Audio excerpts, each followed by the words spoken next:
Moottoripyörä! Voiko olla totta? Voi että. Hei!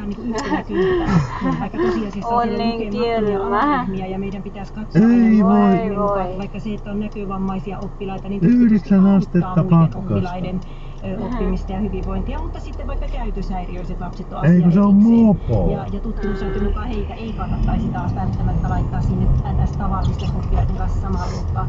Tekijöitä löytyy niin opettajan roolista, opiskelijoista, ympäristöstä, lukemattomista tekijöistä. Lapsiperheköyhyys on pysynyt Suomessa ennallaan 10 vuoden ajan. Lasten järjestön Tossa kyllä voi käydä jossa Suomi on siellä 14. Yhden vanhemman perheiden lasten köyhyysriski on Suomessa vertailumaiden korkein. Suomen UNICEF pitää tilannetta huolestuttavana. Kynttilät palavat suomalaiskodeissa eniten joulusesonkina. Suomen vanhimman kynttilätehtaan Havin kynttilöistä noin 60% myydään vuoden lopulla. Toimittajamme Paula Tiensalo tutustui tehtaan toimintaan ryhmään. Tasainen kolke kaikuu tehdassalissa, kun puristinlaite puristaa mannanyllimäisen parafiinipulverin sileäpintaisiksi kynttilöiksi. Tuotannossa on Havin myydyin tuote, valkoinen pöytäkynttilä. Toimitusjohtaja Linda Suomalainen.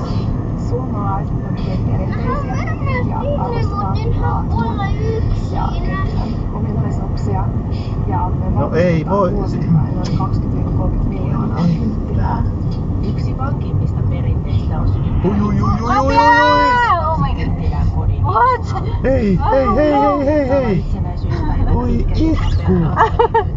Voi että. Voi. Käsivarikoneella. Aloitteet ovat tehneet samoina vuosikymmenistä toisin.